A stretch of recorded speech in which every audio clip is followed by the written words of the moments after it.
12º domingo do tempo comum, ano B. Quando o tema é o sofrimento de uma pessoa justa, de imediato vem à mente a figura de Jó. O livro de Jó contém 42 capítulos e apresenta um particular literário, respectivamente início Jó 1:1 a 2:13 e fim Jó 42, 7 a 17, estão escritos em prosa. Jó 1:21 é uma exceção, pois está em poesia. Entre essas duas partes em prosa, encontram-se vários ciclos de diálogos em forma poética. Jó 3:1 a 14:22, encena Jó, sua mulher e os amigos. Jó 15:1 a 31:40, encena os amigos, Elifaz de Temã, Baldade de Suás e Sofar de Naamat. Jó 32:1 a 37:24, uma quarta personagem, Eliú de Bus. E enfim, Jó 38:1 a 42:6, encena o Senhor e a última fala de Jó. Jó 38:1, 8 a 11, contém a abertura do discurso do Senhor, versículo 1, e se fala dos limites impostos ao mar na face da terra, versículos 8 a 11. Jó é colocado diante do tempo primordial, no qual somente o Senhor, Criador de tudo, foi a testemunha ocular do que estava criando. Nota-se que a fala do Senhor a Jó acontece do meio da tempestade. Pode ser a alusão de um fenômeno natural, mas também pode ser uma metáfora que indica a turbulenta e catastrófica situação que se abateram sobre Jó.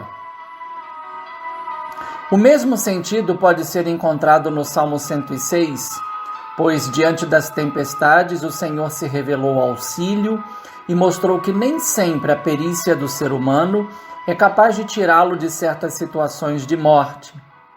É preciso gritar ao Senhor na aflição, não como ato de desespero, mas como ato de fé. Quando o ser humano não encontra sentido para os dissabores da sua vida, ler e meditar o livro de Jó permitem ir ao encontro do sentido da fé que nos recoloca diante do Senhor que tudo sabe.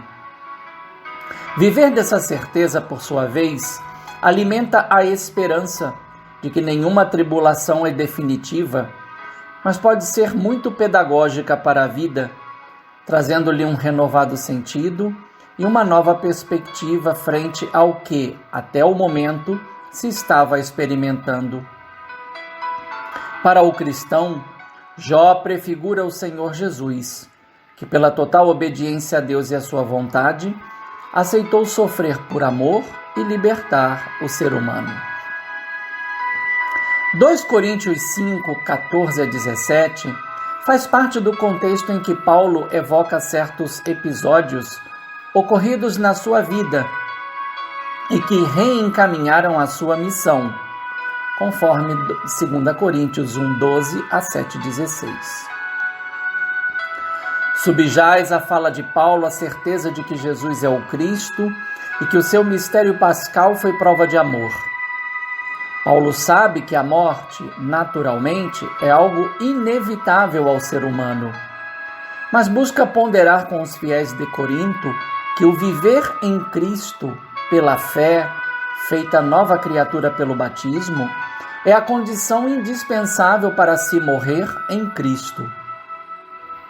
É nesse sentido que o apóstolo apela para a nova criação que Deus operou em Cristo, pois o mundo velho passou e tudo se fez novo.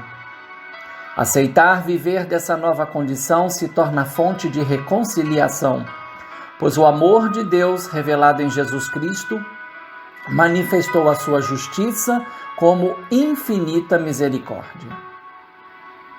Marcos 4, 35 a 41 retrata mais um episódio ligado ao ministério público de Jesus, desenvolvido na Galileia, conforme Marcos 1, 14 a 7, 23.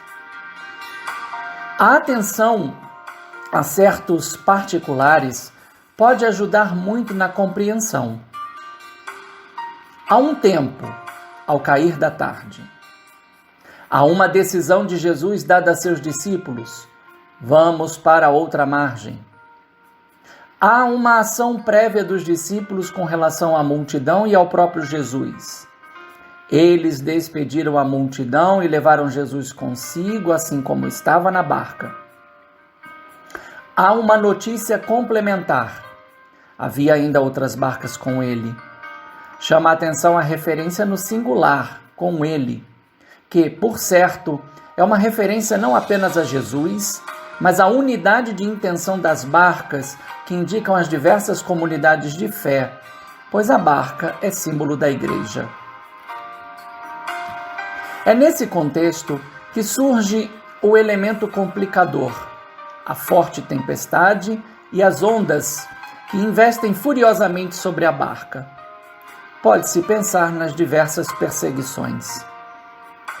Sem dúvida, se está diante do risco de morte.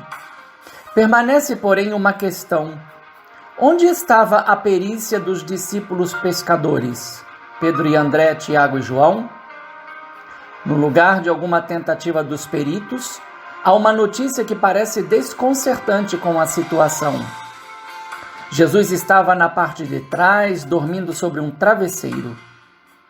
Que perturba mais, a força da tempestade externa ou a calmaria do Senhor Jesus?